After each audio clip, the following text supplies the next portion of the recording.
Every week we do a Q&A with interesting and accomplished members of the adaptive community to find how they persevered, how they innovated, how they built communities, and how they found solutions. Welcome to the Nametags Chat Podcast. Welcome to the Nametags Chat Podcast. I am Chris Waddell, excited today to be joined by Lacey Henderson, who is the American record holder in the long jump.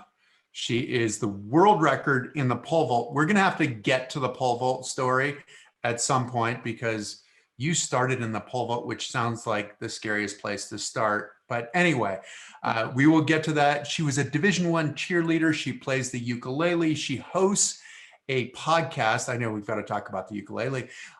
Hosts a podcast that is called Pick Last in Gym Class. She also, as she said, is in athlete purgatory right now. She is assuming that she is number 27 of 26 athletes who are going to Tokyo for the Paralympics. So we have our fingers crossed that as she continues to train, she will get to perform and show people all of that training that she put into it. Lacey, thank you for joining us.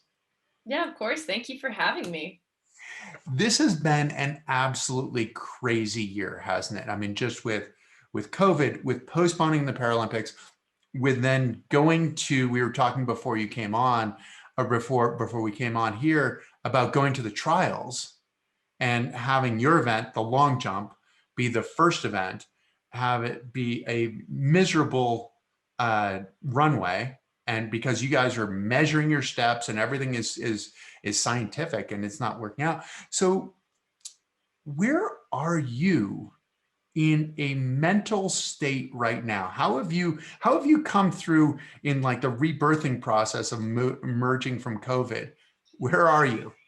I feel like today is like been a weird day just for everybody in general. I don't know, but you know what? I've been okay. I was really lucky, like when COVID hit, that it gave me a year to kind of like regroup. I was living and training in Texas and before that in Arizona, and like I needed a new prosthetic.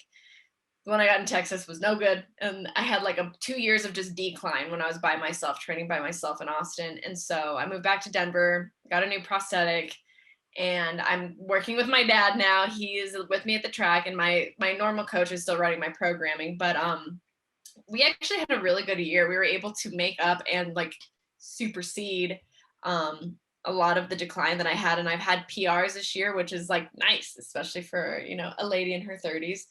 And jumps have been going really well. Jumps and performance just in general have been going well. So right now I got my official team alternate email, and it is just a weird place to be, especially after Rio, because I also ended up getting like a last minute slot because of Rio. So there's a part of me that like has unbridled optimism because there's always a chance. Like I've lived it. There's always a chance to go, but it's still, there's no guarantee. And I don't know. I have to remind myself that COVID itself taught us all about like just living through uncertainty.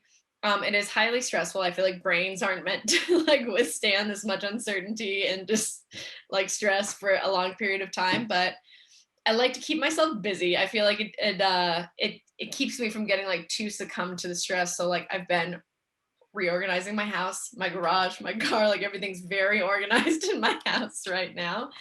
And yeah, you just take everything day by day, just like how we did last year.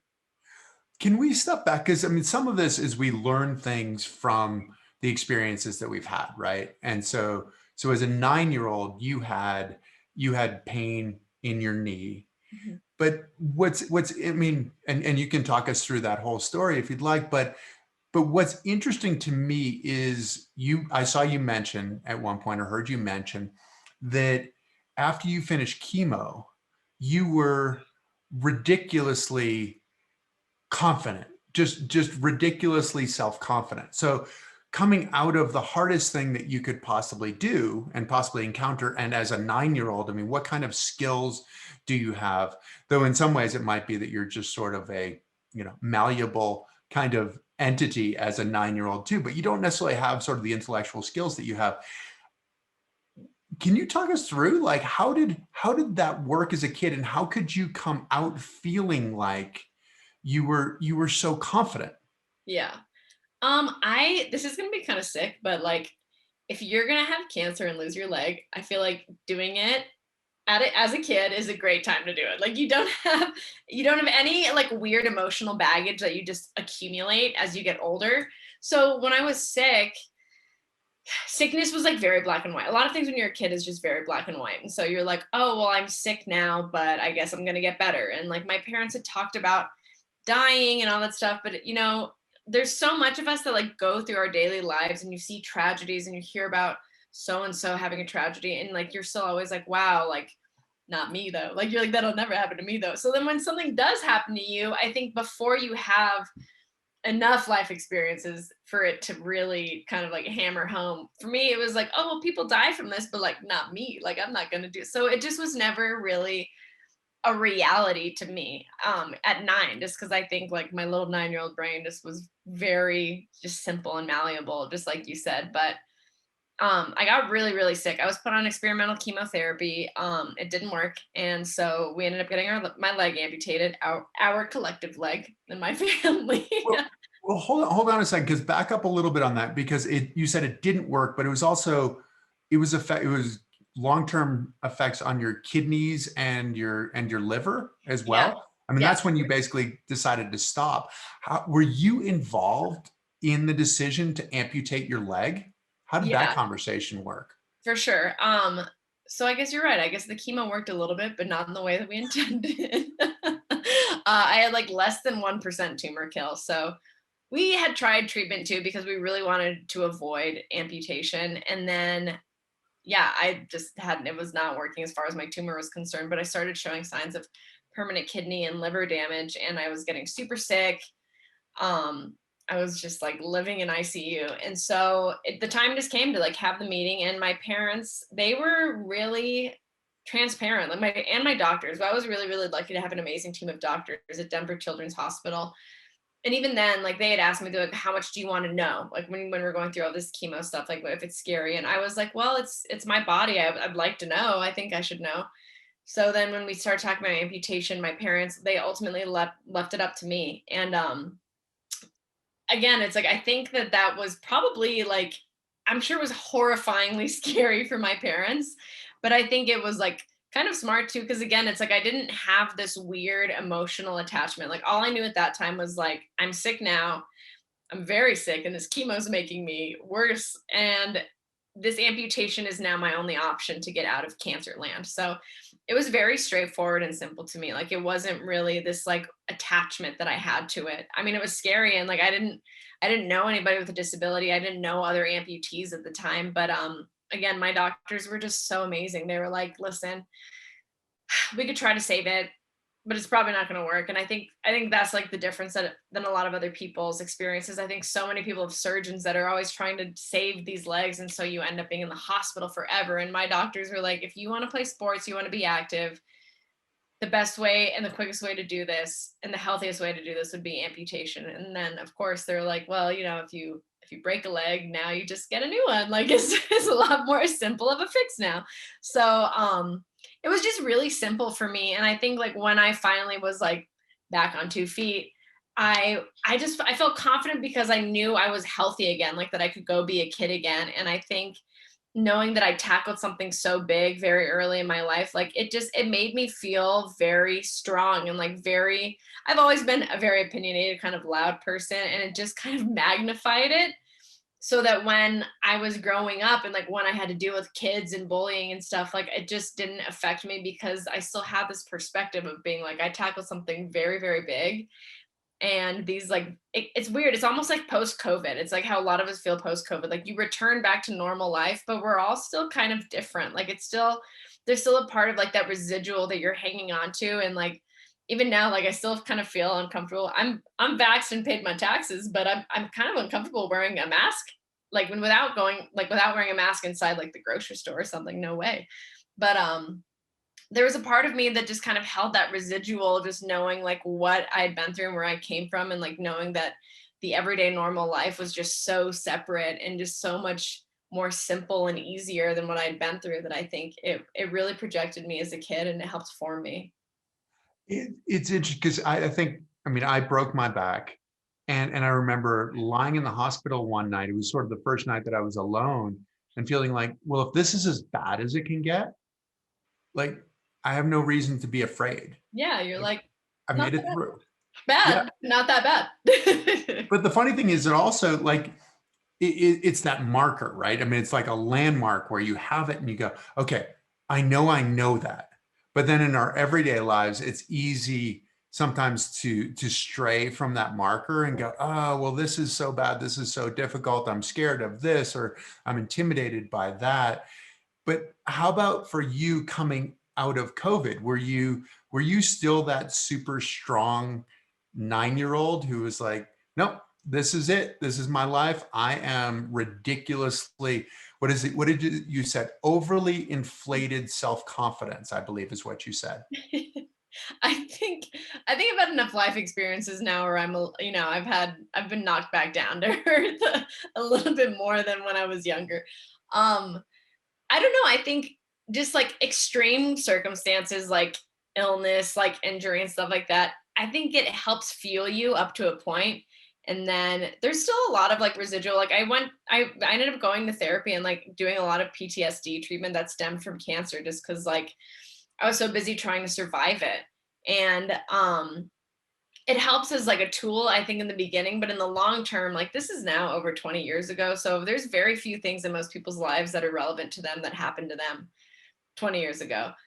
But I mean, like for me, like it still is, and it's kind of my whole life right now. So it has like a really weird identity and like a weird place in my life. And so I think post COVID, like the one thing I've learned is like I'm very good if I just keep moving forward. Like I've learned a lot to just like keep moving forward and not hold on. But there still needs to be like a grieving process and like just a process in general. And I think that we're all kind of like in that weird phase where we want to move forward, but it was just again like it seemed I feel like we came out of COVID very quickly. Like once the vaccines came out, all of a sudden it's like boom, no masks anywhere, and it's like it's been kind of an abrupt change, at least where I live in Denver. And I don't know. I know that like one of the main things that I learned for me that works the best is like just continue to keep moving forward and like you'll tackle the big stones as they come. But I am definitely a different version of myself than when I was 9 years old. And I mean, she was precious and she was lovely and like she needed that confidence. And right now, like I'm just trying to have like a quiet evening and get a good night's sleep. You had that confidence, but then you had the realization that has led to your podcast as well, right? Yeah. How did that work, and how did your 9-year-old or 10-year-old at that point self handle sort of being the last kid picked in gym class? Yeah. So that actually, it was so funny. I wish I'd picked that name, by the way. Like one of my producers picked that name and it was perfect. So we had to go with it. But the story itself was actually right when I was off of chemo. So I grew up and I come from an athletic family. My dad went to Olympic trials for track, for pole vault. It's in the family. Hence the pole vault thing. Yeah. Yeah, so that's part of the pole vault route. Not many people have just access to pole vault poles and pits like I do. But I mean, I just grew up athletic. We were always doing sports, and like that was even how we found the tumor. But yeah, I came back from being on chemo, and my hair was still growing back. I had a prosthetic at this time, and I was usually like top 3 pick for like recess and sports stuff every time. Very confident. I was faster than the boys, and we got into like this big like recess basketball phase that we went through, and we all lined up, and like I wasn't a team captain, which kind of hurt my feelings, but I was like, all right, be realistic, Lacey. And they start picking names and start picking kids, and I was not the top 3 pick, and I'm like, all right, well, okay, I got this leg, so maybe they're a little unsure, so that's okay, we'll be realistic. And then like it's like the smelly kids start getting picked, like the ones that are always last start getting picked before me, and I'm like, all right, what is happening here? and then they start playing it.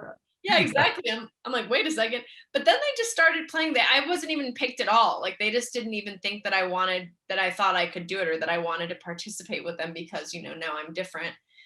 And that was like probably a very big moment in my life where I realized, even though I knew that I wasn't any different, that I was the same kid that I had always been, other people were going to look at me different now. And so that was great fuel at the time to be like, I will prove them wrong. Like, I will let them know that I can do anything that I want to do, that I can, if I want to play a sport, if I want to do anything, like, I'm going to figure it out. And I did for a really long time. And I played traditional sports. I was competitive. Um, and it just gave me a fuel because it made me realize that all of those things that I had thought about disability before I joined the world was the same thing that other people thought about disability too. And so I realized that even though I knew I was the same, everybody thought I was different now. And it was really like my young self's journey to just prove them all wrong. But you battled with it as well, right? I mean, you talk about like Lacey the body versus Lacey the person, which might well be part of being a Gemini, I'd imagine as Yeah. well. There's a lot of You are duality. your twins, right? These are your There's a lot twins. of duality. Yeah. You're mortal versus you're immortal and all that stuff. And then, possibly up in the stars. But why, so with that, how did you reconcile it? Because was it a battle that you had to fight with other people, or was it a battle that you had to fight with yourself, or was it a battle that you had to fight with both groups? I think the battle was more with myself. I think it's with both groups. I think it was with myself and society and the things that I agreed with that society teaches us. And so for a really long time, it was me proving to people that I wasn't disabled, that, my joke when I was young for a long time was like, oh, I'm not disabled. I just have one leg. And, and like that worked. And, I played sports and all that stuff, but I think so much of me wanted to avoid the realization that like I am disabled, that like the cancer did change me. And like that doesn't mean that it's bad or that I'm worse or that I'm weak or any of that. But I think it took me a really long time to kind of like deprogram myself for the way that society portrays disability and that society portrays just chronic illness and illness in general. And I avoided it. I mean, I always acted like, I never like didn't want to talk about my leg and I didn't really care about not showing it, but like I would not ever feel comfortable taking it off in front of somebody. I would never use my crutches in front of like a lay person outside of my fit. No way. And there was like just really small things that are very intimate that like people with disabilities have, that like really that you can't hide your disability, that you can't use, that has been designed for you to like reintegrate into the normal world. Those were things that I did not feel comfortable with, that I was not coming to terms with. And I think I avoided that for a really long time. And I think I just wanted to always beat it. Like I never wanted to like make space for it and live next to it. I don't know, again, like the dualities, it's like I didn't want to be the disabled kid. I didn't want to do disabled sports. I didn't want to be a part of that. I didn't want to be something that made me different from everybody else. And it was almost like I was doing myself an injustice, a disservice, I guess. By avoiding it, because one, I would have loved to have done track a little longer in high school. I'd be much stronger as an athlete now. And two, like it's a huge part of who I am. And I just avoided it for a really long time. And there was definitely like a piece of me that needed healing, that like needed to go through the grieving process and be like, all right, the leg is gone. I am now disabled. That doesn't mean anything good, bad, or different. It's just what it is now. And still offer myself hope along with that change that happened with my life. I think we see so often, like, we call it like the inspiration porn. And it's like so many stories portrayed about this happened. And I'm a bad example because, of course, I ended up doing sports, but it's like this person acquired a disability and then they were this great athlete and all this stuff. And it's like you can just be you, and that can be the good thing. Well, it's so much. I mean, we feel like we talk about this all the time. Like you overcame it, Yeah. and it's like, so now it's not a problem anymore. And you're like, no, I still only have one Yeah, leg. nope, still comes off every night.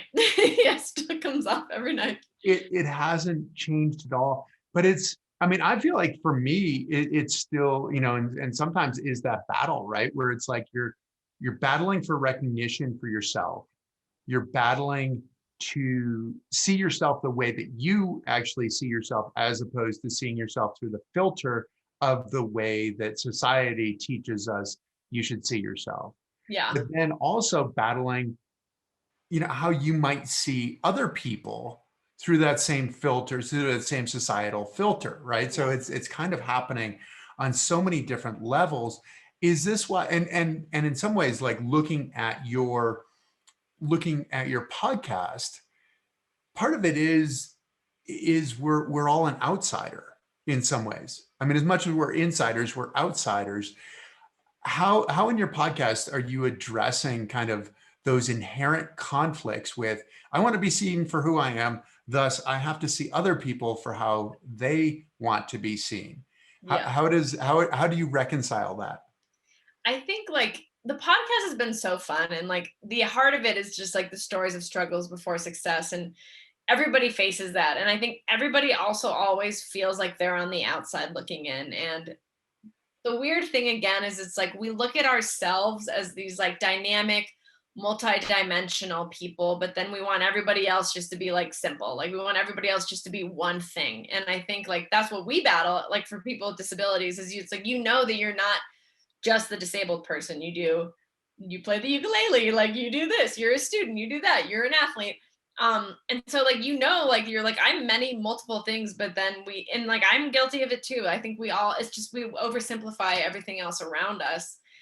And maybe that's just your brain doing what it's supposed to do. But the cool thing about the podcast has just been we've been able to like open up these conversations, and it was really like my intention to have a mixture of disabled talent and non-disabled talent, because there are so many threads that like we all weave together that just have parallels in everybody's stories. And that was kind of something that was important to me to bring up, because I think there is a disconnect. And sometimes I catch myself just like wanting to like stay back now in my little disabled world because like it's more comfortable, and I prefer us. We're better.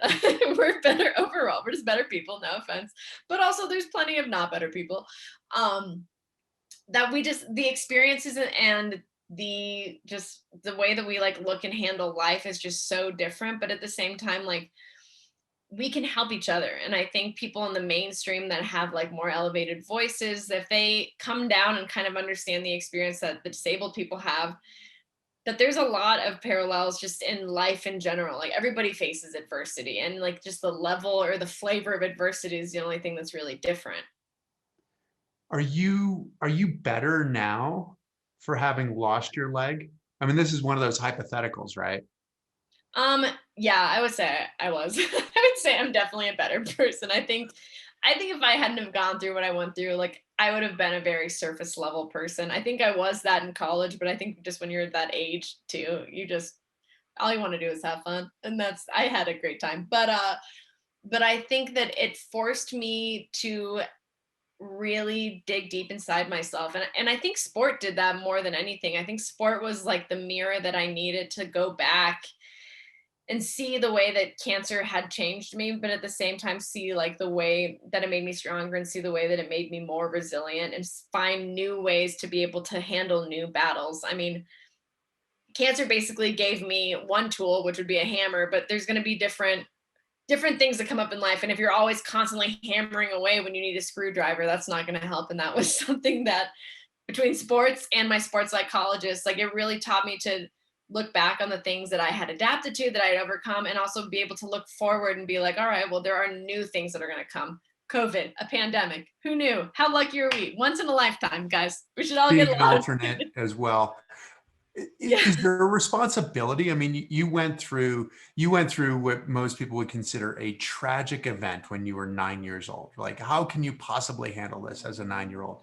But is there a responsibility both in terms of the cancer, in terms of what you've learned along the way, what you've had to learn, reflecting on who you are as a person? Is there a responsibility to share that, to share what you've learned?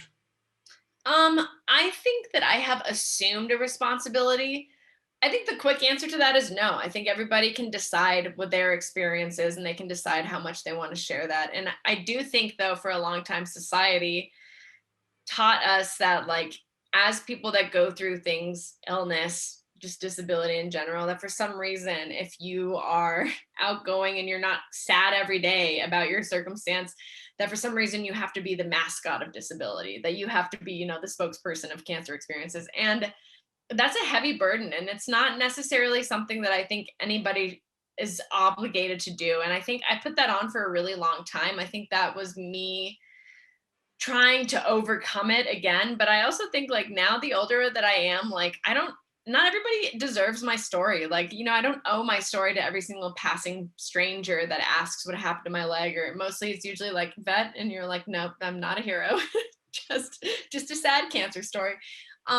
It's not the energy I have to, the older I've gotten, I'm way more picky with how I spend my energy, especially if it's with somebody who's not, you can just tell their intent is to not understand, that they've already made their assumption, and you can just be like, I'll be fine.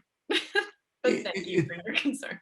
it's interesting because I wasn't actually thinking about it in terms of representing cancer as much as I was looking at like the human experience. I mean, our motto with this podcast and with our school presentation is it's not what happens to you, it's what you do with what happens to you, which is intentionally universal. That Yep. you, me, everybody else, we all have our things, and Yeah. sometimes the smaller things get a much bigger space in our mind than they should, but we can learn from other people. But it's also, you've said that some of your experience is what makes you unique as well. How do you, is it okay to be unique every day, or is that a burden sometimes as well? No, I mean, it's for sure it's okay to be unique every day. And I think like the experiences we have definitely shape us. Like they make us who we are. Very simple. But it's not necessarily like something that we dig deep and dive into every single day. I think again, it's like we're constantly evolving and we're constantly moving forward, but it doesn't change where we came from. I mean, yeah, I think there's a lot of things that make me unique outside of like my cancer experience and my leg experience, but that's also because like I've done track and field as a professional at a professional level for like 10 years now. And it's just like the most masochistic thing. Like I feel like that I do sometimes.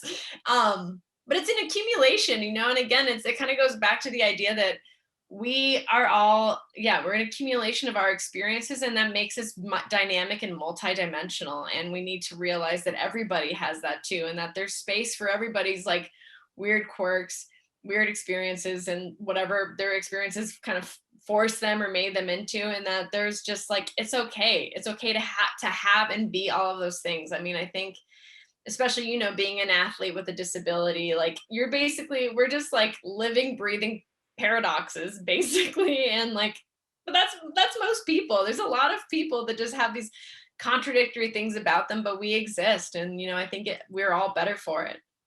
Yeah, and it's okay to be different, and it's okay in our own minds, because I mean, so much of society, so much of school, it seems like, is like get in line and behave yourself kind of thing. And some of that's a lot of what we've been taught is Yeah. like, don't make any waves. And it's like, yeah, but the people who are different are the people who affect society, who Yeah. affect our lives, who are geniuses in some ways. But it takes some courage Yeah. to be willing to be different, because it's not always a guarantee that it'll be received well. Do you have, and I'm going out on a limb here, so I'm not positive that this is true or not. So you're gonna have to, so I've noticed that you have some tattoos. I do have some tattoos. What is the significance of your tattoos? Um, I have three tattoos. So I guess the first one I got was when I was 25, and it's a map of the world. It's on my back. I just went big for the first one. And It's a big map of the world too. yeah, it's Yes. pretty big. My mom is a retired flight attendant, and like I had a really cool study abroad experience in college, and I had international friends. I used to go do summer school programs at Exeter and Harvard, so I was always around international people. So travel was like very important to me. And then track and field, that really took off once I started doing track. Honestly, it was all the travel. And that was another experience that shaped me, being able to experience other cultures, learn other languages. And then my best friend's Mexican, and her grandma used to always say, I have another tattoo on my wrist, La lengua castiga, which is the tongue punishes you, is like what it translates to, your tongue punishes you. But it kind of is like a never say never. thing. And I've had a couple impulsive ones. So this was impulsive. And my friend, before I got it too, I was like, should I get this? This is stupid. And she was like, in 59 years, do you think that you'll still like it? And I'm like, I think in 59 years, I'm gonna still need the reminder. So I think we say things all the time, like in passing, that are sarcastic and we don't mean them. And it's like, you really do need to be careful with what you say and just like always like watch out, because I think that we are creators. We're creators with our words and we're creators with our intentions. And then I have a Saturn on my arm. This was another impulsive one. When I moved to Austin, it was like very woo woo hippie kind of place, which I'm all about. And like, it was totally the perfect time for me. And I was 27 when I got there. Somebody was like, oh, you're here in your Saturn return. And I was like, what's a Saturn return? And it's like a very astrological thing. Basically, like when you're born, Saturn's in a certain position in space, and like that's your Saturn sign or whatever. And it takes 27, 28 years for it to do a full lap around the solar system. So I was in my Saturn return, and that was like a period of growth and mostly realizations on what was not working as far as my behavior and just who I was and like what needed to change. So I got a little Saturn term. Plus, it's my favorite planet. It has accessories, which I like that about that planet. Very sassy.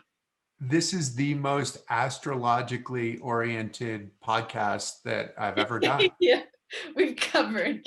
We've got Gemini, we've got Saturn. Birth chart if you want. Yeah. What's that?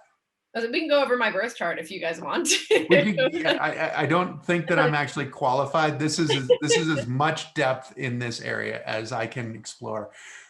I mean, it's interesting that you're talking about the Spanish one, about your voice and in a lot of ways, as you were saying that, it sounded like that voice in our head too, right? I mean, it might be what we say to other people, but it's probably more likely what we're saying to ourselves. And we're really good. I mean, I know I'm good at, why'd you do that, dumbass? It's like, I wouldn't necessarily say that to anybody else, but I think nothing of saying that to myself. And what's the story that you tell yourself? Because I mean, obviously, like going through COVID, going through now being an alternate for the games where you're a professional athlete, and this is the thing that you've been leading toward, going through these struggles, what's the story that you tell yourself about why you're doing it, why you keep going? I think I'm still figuring out that story right now. I mean, so much of the story of Rio, of being like, picked last in Rio was just like, I had sold so much of myself to the craft of track and field. Like that was everything. I just wanted to be the athlete. Like that had to be my main focus. And you'll have to excuse my dogs. Okay. And I let other things kind of fall away because that was the most important thing in my life. And I learned from Rio that like just like we said, we're an accumulation of things. Like we can be a good partner, a good daughter, a good brother, a good sister, a good friend, and still be a good athlete. Like you don't have to just be one thing. And that was just young me. And I think I'm dealing with Tokyo slightly better. I remember, again, La Lengua Castiga, like before the team was called, there's a handful of us that are all good friends. And we're like, well, if it doesn't happen, at least we have other stuff going for us. And now I'm just like, oh, why did I say that? Like, oh God, I could have said something else. But it's true. And I think, oh my gosh, I totally got like my brain to stop thinking for a second. Well, that's okay. But that's the challenge as an athlete, isn't it? I mean, it's almost like, because you're celebrated as an athlete for being able to block out everything else, right? That it's just the job in front of you. Just do your job. It doesn't matter what else is going on in your life.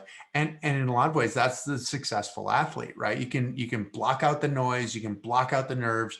And I know that I went through that process where, it's kind of like pick my head up and go, oh, wow. Like I've sort of missed everything else in life. Yeah. I've been successful, quote unquote, successful here, but missed so much of the other stuff. Did you approach Tokyo even before COVID? Were you approaching Tokyo differently with a more open mind in terms of how you wanted to see yourself as a person? Because there was Lacey the body and Lacey the person, and how are you looking at that differently? Yeah. Well, so Rio because I like decided to have a meltdown after not being called and go on like an eat, pray, love journey and not train and then get called. Um, Rio, I was just really grateful. Like I had no pressure because I knew that I was not bringing my best, and I was just there to have the experience and there to enjoy it. And so I think that was almost like a gift to have because I was able to experience the games and just be very present. Um, but then it kind of ignited it in me, and like I had some breakthroughs in 2017, which is ironic because I was not selected to the 2017 World Championships. Um, and that was a doozy too. But it was like I've had these years now, and like 2021 has been one too, where it's like I keep having breakthroughs and I'm a better athlete than I've ever been.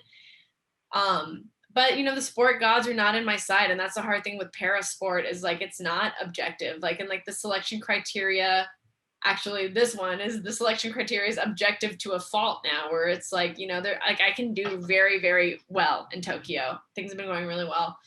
I'm really competitive with my international group, but trials is like the stopping point for a lot of people because it just may not be your day that day, and it may not be your long jump runway. And the trials thing was crazy because we're the first event. I don't know if you saw, there was I'm like, I felt like I went back to the coaches area. I'm like, it's like a war zone back here, guys. I was like, we got people crying. We got people, there's meltdowns. One of the girls, I felt like Mel Gibson and Braveheart at one point, because one of the girls, we didn't know if we could clap for other people, if we could watch the other events. I had some young kids in my flight and they were like, can we clap? And I was like, this is our track meet. Of course you can clap. I was like, we got to take the power back. But the approach to Tokyo in general, I mean, it was the same as far as like business is concerned. Like the macro cycles, everything, like the training was pretty much like still very regimented. But I have become a better athlete by embracing the other things that I do, by doing the podcast, by working. You do miss a lot, actually, like just doing just sports for a long time. And I'm lucky right now. I'm working with my friend, Paul Shirley, who was in my podcast.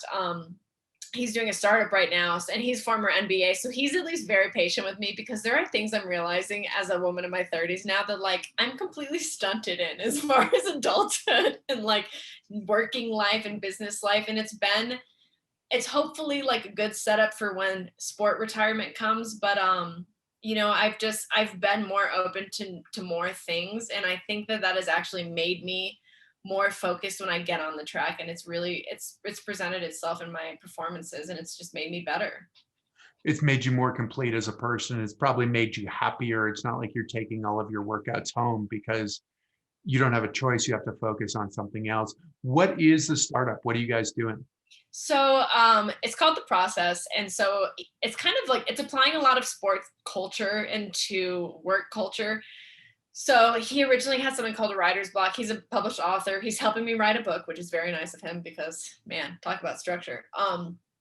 And basically it's like taking the principles of like a sport practice and using that deep focus, like an hour of deep focus, to just like really focus on your work, no distractions, and then force yourself to take a break, force yourself to walk away from the track. So we help like freelancers, writers, creatives basically just have like really, really deep focused periods of time where they can do work. And then we'll do debriefs. We have discussions. We do a lot of roundtable type stuff. And it's really fun. It's growing. He's in Denver now. So like we're looking at actual spaces to have people come and work. And then we also have an online component. And it's fun and exciting to also be working towards something, again, that's unrelated to sports, but that's like still new and exciting. And also it's very, very helpful to have another athlete that like when I come home from the track and I'm like, listen, Paul, I'm going to need at least an hour for my brain to come back to my body because it's hot outside and I'm still at that track, and he totally gets it. So it's fun. It's fun to just continue developing crafts outside of the sport world. And I think that it makes us, just like you said, it makes us more whole and complete people.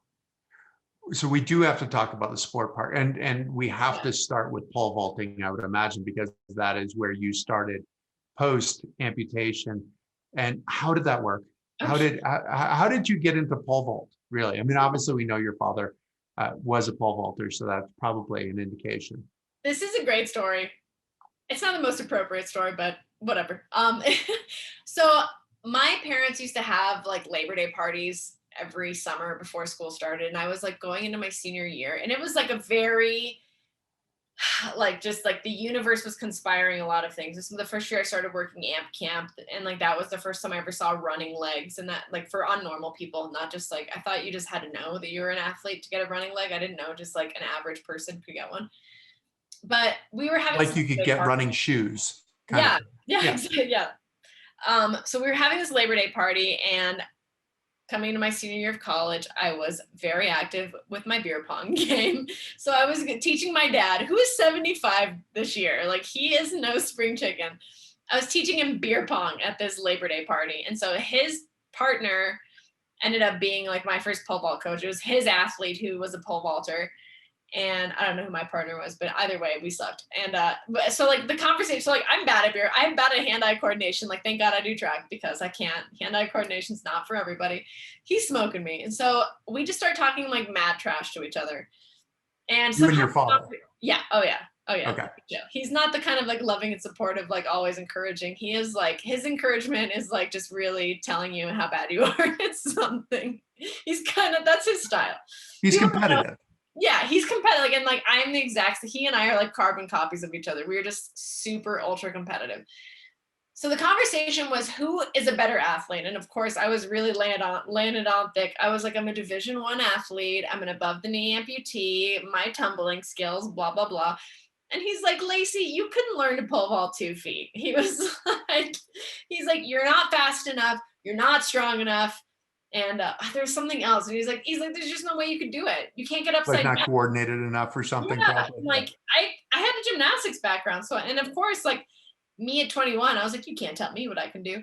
So again, only like his beer pong partner was the pole vault coach at a high school nearby. So he was like, come through tomorrow. We'll see if you can. So the next day, I didn't have a running leg. I just had my normal leg, and I still jumped 6 feet because with gymnastics I can get inverted. Like it was just something really easy that I can do. So let's recap where we are. So it's Labor Day party. You and your dad are playing beer pong. There's serious smack talking going on. He says you can't pole vault. So then you're at the pole vault now. Yeah. So then I jumped. I mean, he told me I couldn't pole vault 2 feet. I jumped 6 feet, and I loved the feeling. I knew the cheerleading was wrapping up. It felt like flying, and I just wanted to compete. So I got a running leg so I could pole vault. And I kept Googling like amputee pole vaulter, couldn't find anything, kept finding stuff with Paralympics, didn't know what Paralympics was. I was like, sounds special, don't want to do it. And just like jumped for fun. And we actually have a family friend who is a congenital arm amputee. And like he was coaching a little bit, Tom Southall, he was coaching a little bit with para. And he had wanted me to get into para forever. My dad was the same way. He's like, no special stuff.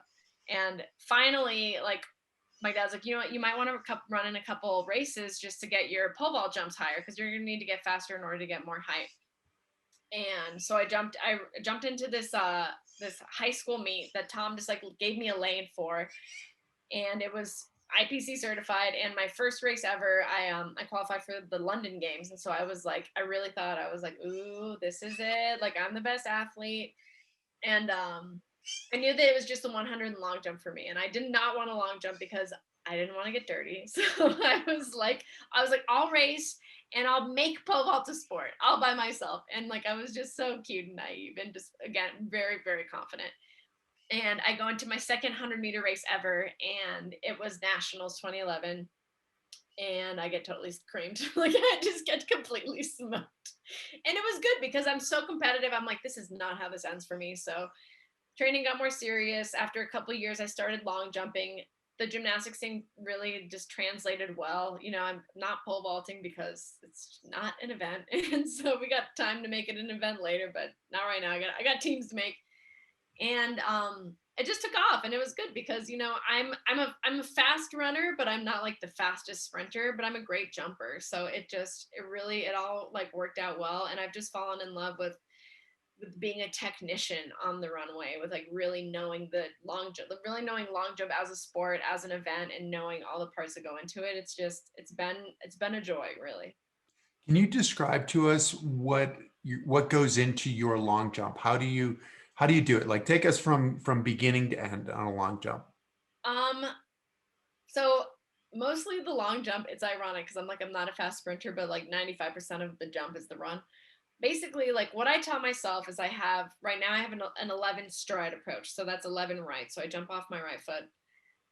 I push really hard for 5, try to have a good drive phase. I have 2 steps that are transitions. Then I have an athlete mark right there, and it's a marker that I can see. So basically, there I turn it on. My dad watches a lot of westerns, so we've been saying like drive to the mark, and then he said KBD, Katie bar the door, which I guess is some type of western thing. I have to watch it, but it was good enough. I was like KBD, okay, Katie bar the door, and you set up a good jump. So your penultimate is your second step out, and you have to get into like a good like posture position. You set up your jump.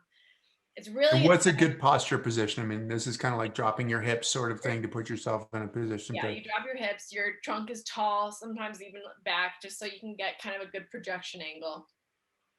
And when you take off, like it's about getting as much height as you can, because like you're carrying velocity with you. The main idea for me, because I'm not a speed jumper, I'm more of a power jumper, is just really building up speed and carrying that velocity. So when you take off, it just launches you. And so I've been lucky that I'm strong, I get good height, I have decent body awareness. So like when I'm in the air, I know what to do like with my arms. Once you feel that apex of the jump, that's where you come through, you ride your magic carpet, and then you swing your arms forward to try to just buy a couple more centimeters and hope that you didn't foul. And you jump off of your prosthetic leg, right? Yeah. And so you're an above the knee amputee as well. Yeah. So your right leg is your prosthetic leg. Yeah. Why do you jump off of your prosthetic leg? So when I first started jumping, I was jumping off my sound side leg, because that was like the leg that I did all my gymnastic skills in.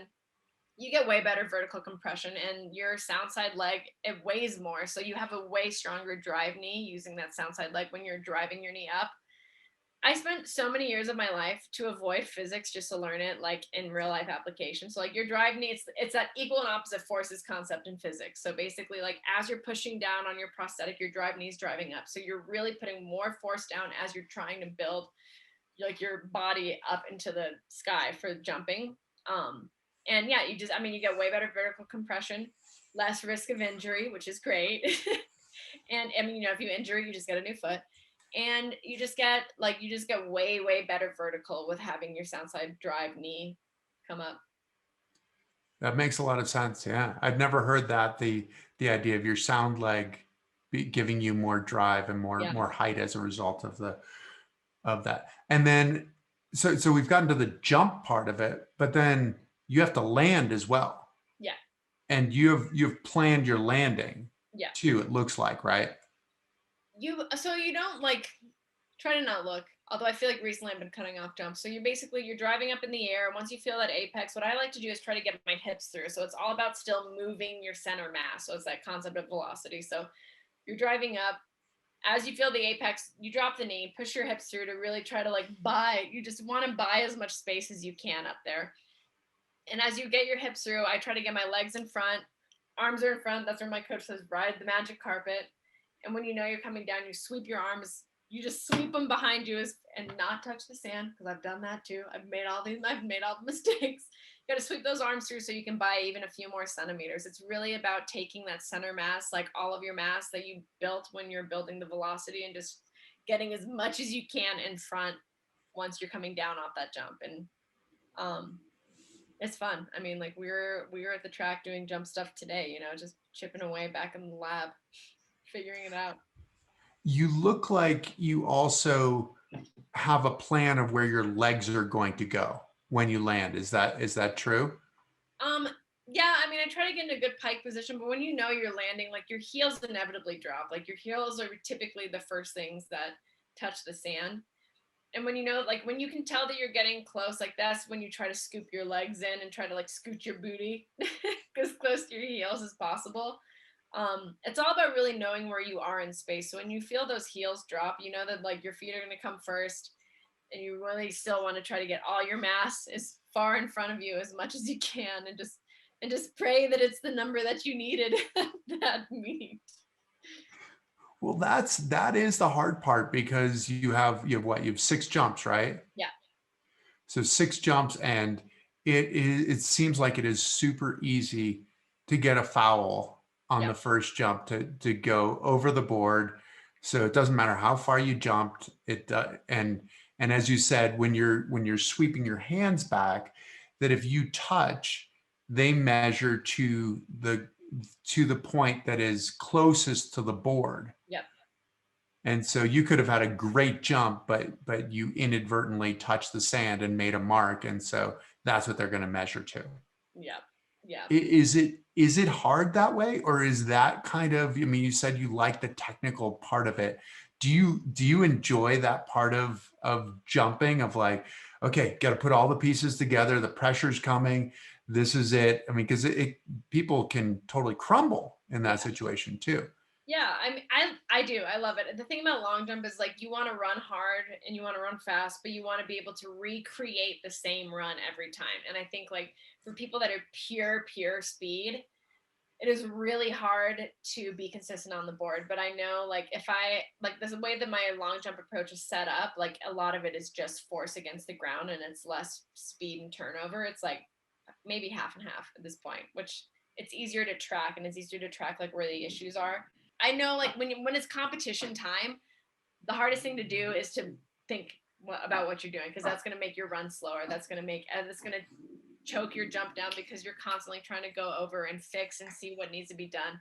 All that stuff needs to be done in practice. And by the time you show up at competition, it's just go time. Just go as hard as you can and just trust that the training has shaped you into what you need to do. Which is easier said than done, right? I mean, that was always the objective, and that's when everything works, right? When you just kind of, it seems easy, you did what you were supposed to do, you didn't think about it, and you ended up with a great jump, and you go, oh, great, I should just do that all the time. But it's challenging to get to that place all of the time. Do you have any kind of triggers that help you to get to that place, to get out of your head, to stop thinking? I try to make like the approach work as simple as possible. Like when you're like, I mean, because even like when you over complicate things, even in practice, like, it's frustrating. So I tried to just be like, push hard for 5, drive your knee. Like I'll pick 2 main things to focus on to really set up a good jump, because I also don't think my brain can process more than 2 things maximum at the time. And you're not alone. Yeah, and I mean, it's just like more than anything, like what my biggest thing is like just be as aggressive as you can out there, and also just again, it's like, do you have to trust your training? Like once you trust your training and you can relax, like you can really execute a lot of things, and it's just it's that's the hardest part, is just relaxing, relaxing and just trusting the training and just going as hard as you can while relaxing. And it's when you have environments like team trials, stuff like that, where like maybe the track isn't great, but like this is the team selection, and then we got people just having meltdowns left and right. It's hard to block it out, but you just focus on what you've been focusing on and just hope for the best. How much is competing? How much is long jump? How much is the 100 meters? How much is that like being a cheerleader? Because you were a Division I cheerleader, and not only, I mean, not just a cheerleader, but you competed and you judged competition. How much of that do you take into your sport? Cheerleading really helped me a lot, especially in long jump. The nice thing about like cheer and long jump is like a lot of it is like posing. So like hitting angles was very easy for me. I can get my body into positions where it's like, oh, I just need to do this. The timing is a lot harder. I definitely needed to work on intensity, but I would say long jump and cheerleading are a little bit more similar into the fact that like it is an accumulation, like the performance is an accumulation of things, and like you have to put those together. But sprinting, I'm still trying to figure that out, to be honest. Sprinting is just like sheer power, force, aggression, and like sprinters and jumpers are very different people as well. Like sprinters are very intense, they're kind of divas. I was going over film on our 100, and it's so funny. Some of the newer girls too, they're like, I didn't know that like those girls were going to take so long to get in the blocks. And I was like, oh yeah, sprinters, they take like 10 minutes to get in the blocks. And there's like a point too where you even see me like look over and wait for them to get set, because I have a standing start right now. And I'm like, I'm not going to hold my arms up while you guys are doing all your razzmatazz before you get in the block. So the mentality is different. I think jumpers are more laid back, and like it's just fun. Like I have a really fun time when I'm jumping, and I've had a lot of fun when I was cheerleading. So those are probably like the 2 things that I think correlate well with each other. How about because I mean, you talked about the body image side of things, right? The body image of losing your leg, but then cheerleading in so many ways is, I mean, it's the prototypical beautiful, right? I mean, Yeah. this is the way that we've seen it in the movies throughout our whole lives. It's how did you how did that work? The body image side of going into cheerleading, and then are you taking some of that into the competition side as well? Oh yeah. I feel like this could be a podcast and a whole nother hour. I just posted something that had like I called it my Barbie leg in college because I used to have like a cosmetic cover, and my prosthetist, he just completed works of art. They were so beautiful, and like it really was. I mean, like cheerleading was all about image, and that was something that when I first started track, like I would do all the makeup, I'd do the hair. Sometimes I'd put a big cheer bow just because like I still thought it looked cute. And my dad, when he was still working with me the first time, he was like, "Listen, Lacey, no one cares how you look if you're losing." And so that was a good pep talk that I needed to have because I really became, and I was young, like I was wrapped up in like, how do I look? Because, there's going to be pictures, this, that. And I needed to spend time and get to know the craft, get to know the sport. And so now, there's so much body issues in general, and like track athletes like are just these epitomes, like Adonises. And I don't know, I feel like I still very much have like a gymnast body type, but at this point, this year especially, I was like, I do not care whatever it takes to get me to jump a little further. Like that is literally it. And so there's a time and a place for it, but I just know like right now, like on the bigger stages, of course you get ready, and that's a big thing for a lot of like women and like girls in track and field. And I think that like there's something about it, but I always like to just, I don't know, I like to wear something that I know I'm comfortable in, and that I know, I don't know, that it's not going to be distracting because all I want to do is jump further. I don't want to be distracted by anything else. I just want to get from here to there a little further. And so the bow in your hair is not going to help you do that. Yeah, I'm just kind of the bow's retired, and that's a different Lacey. She's retired now. well, that is awesome. Well, I hope that all of this work that you're doing now will allow you to, I hope you'll be allowed to put it out there on the track in Tokyo. I mean, Yeah. fingers are most assuredly crossed. I'm sure that you're probably trying not to think about it, I would imagine. I think about it all the time. I'm channeling my inner Lloyd Christmas from Dumb and Dumber. I'm like, so you're telling me there's a chance? Like every day, I'm like, yeah. Yeah, it is what it is. I've just been lucky. I think that if I had done poorly at trials, but it was so out of my control that I don't really feel one way about it or another. I mean, don't get me wrong. Every time my phone rings, my heart flutters. I got a text from somebody that I know was on like the athlete selection committee today, and my heart dropped. It was something unrelated. And I'm just, I'm waiting. But if it doesn't happen, again, it's like I know that I have so many other things going on that I will welcome the break. It's ironic because I made the national team this year, so I'm like contractually obligated to jump again for like a year. So Well, that is interesting. It's interesting how these things work and sort of the conflict that you have to endure. But after talking to you, I don't think that conflict isn't something that you're going to shy away from. So, and you're certainly going to come out better on the other side, and obviously help the rest of us in dealing with our conflict as well. So, we wish you the best of luck. Thank you so much for joining us. of course, thank you. My dogs say thank you too. Thank you so much, and thank you to all of you who have listened. If you didn't get a chance to listen to all of our talk with Lacey, you can go to the One Revolution page. This talk in its entirety will be archived there.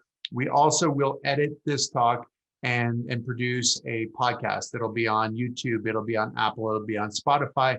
Again, as always, the greatest gift, the greatest compliment that you can pay us is telling your friends. If you like us, if you follow us, that helps us immensely, and hopefully we'll continue to get great guests and great stories, and we will entertain you. So thank you all so much, and thank you, Lacey, and good luck. Fingers crossed.